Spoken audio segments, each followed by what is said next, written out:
जर तुम्ही लक्षात घ्या फ्युचरमध्ये तुम्हाला स्पोर्ट्समध्येच काहीतरी करिअर करायचं आहे तर आता तुम्हाला माहिती असेल लास्ट इयर खेळास काय 12वीला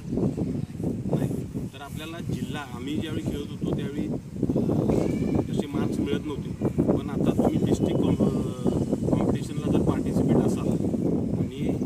फर्स्ट सेकंड थर्ड प्लेसमध्ये असाल कोणत्याही गेममध्ये इंडिव्हिज्युअल असू दे किंवा टीम इव्हेंटमध्ये असू दे तर 5 मार्क तुम्हाला मिळतात ओके आता जर तुम्ही 6th ला 7th ला 8th ला 9th ला खेळत असाल आणि ते जर 5 मार्क तुम्ही डिस्ट्रिक्टला मागं खेळलाय आणि 10th मध्ये तुम्ही ज्यावेळी ॲडमिशन घेताय त्यावेळी तुम्ही 10th मध्ये कोणत्या तरी टीममध्ये असणं गरजेचं आहे जर तुम्ही मागं 6th मध्ये 7th मध्ये खेळलो आणि आता मी 10th मध्ये काही खेळणार नाही आहे आणि डिस्ट्रिक्टचे मला 5 मार्क आहेत ते मला बोर्डाला मिळतील हे जर तुम्हाला वाटत असेल तर तसं होत नाही तर मागं जर तुम्ही खेळला असाल 10thच्या अगोदर आणि 10thला जर तुम्ही आलात आणि ते जर 5 मार्क तुम्हाला पाहिजे असतील तर तुम्हाला 10thच्या टीममध्ये कुठल्याही इव्हेंटमध्ये मग तुम्ही अगोदर फुटबॉलमध्ये खेळला असाल तर फुटबॉलच खेळायला पाहिजे असं काय नाही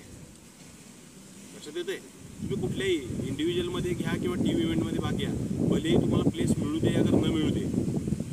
पण तुम्ही टीममध्ये 10th मध्ये असणं गरजेचं आहे तर तुम्हाला ते 6th 7th 8th चे काय जे मार्क असतील पाठीमागचे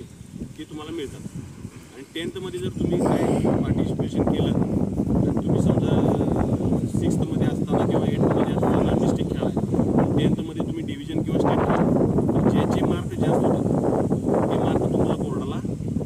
मिळतात ते फक्त स्पोर्ट्समध्येच होऊ शकते आणि जर तुम्ही एखाद्या विषयात फेल होत असाल किंवा 2 विषयात फेल होत असाल एक मार्क 2-3 विषयात कमी पडतात तुम्हाला तर ते जे 5 मार्क आहेत आपल्याला बोनस मार्क मिळालेले स्पोर्ट्सचे ते त्यात ॲड करून तुम्हाला पास केलं जातं म्हणजे ते आपल्याला कुठेतरी स्पोर्ट्सच्या माध्यमातून आपण केलेल्या कामाचं ते एक फळ आहे आपल्याला लक्षात येते त्याच्यामुळं असं काय समजायचं नाही की स्पोर्ट्सच नुसतं करायचं आहे आणि इकडं स्कूलमध्ये लक्ष द्यायचं नाही अभ्यास करायचं नाही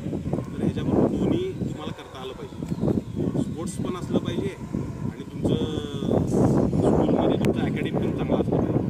अकॅडमिक जर नसेल नुसतं स्पोर्ट्स असेल तर दोन्हीचं हे बसणार नाही क्वालिफिकेशन तुमचं मस्त गरजेचं आहे तुम्ही कितीही चांगले प्लेअर असाल